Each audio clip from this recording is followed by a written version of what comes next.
17 and verse 38 and 39, Saul wants to put his armor on David, and he takes all of the armor, he puts all the armor on David, and David says,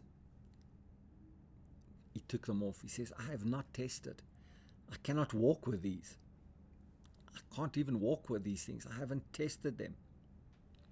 I mean, firstly, one should say, the king wanted to put his armor on David because the king's armor was the finest armor.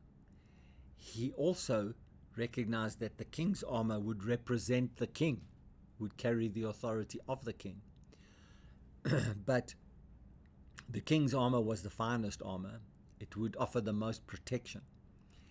But if you read the story of Samuel encountering Saul, the reason why God chose Saul to be the king of Israel is because he was head and shoulders of everybody, higher than anybody else in Israel. He was a big man. He was a tall, big man.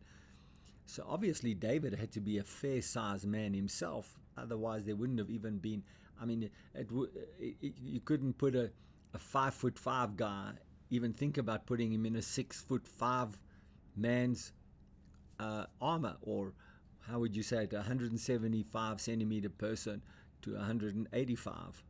I mean, there's too much scope there. You would just recognize the armor doesn't fit. So David had to be a fairly decent sized man.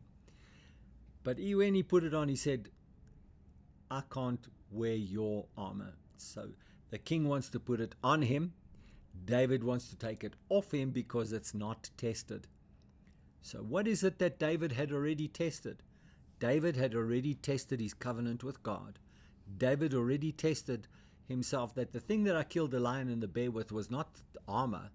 It wasn't a sword. That was the king's sword. It wasn't a spear. That was the king's spear. What was tested for David was a shepherd's staff. He always would carry a sling and work with a sling.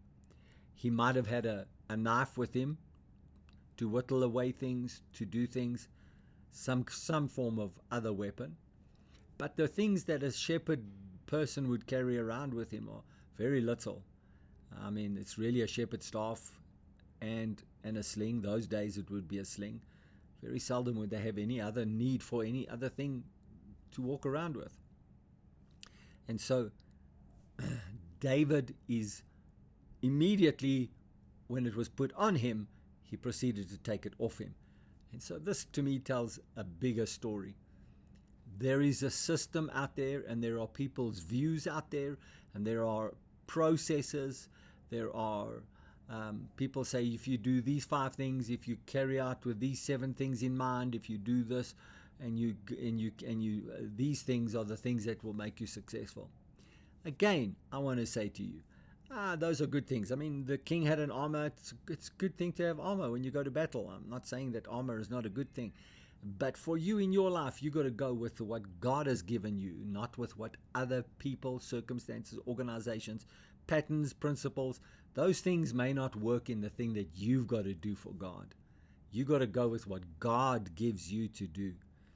And so David takes them off, and look what he does. Then he took his staff in his hand, and he chose himself 5 smooth stones from the book and put them in the shepherd's bag, in a pouch which he had, and his sling was in his hand, and he drew near to the Philistine. In other words, he's just not going to take the king's armor. He's not taking all of that stuff on him. He knows from this point, it's what he's used to. It's his staff, it's his shepherd's bag, it's his sling, and it's the stones that are needed to make the sling work. Simple. When you walk with God and you know what your covenant is, and you know what victories you've had before, and you know what God's got going for you, your tools are simple. It's not complicated. It's just follow God.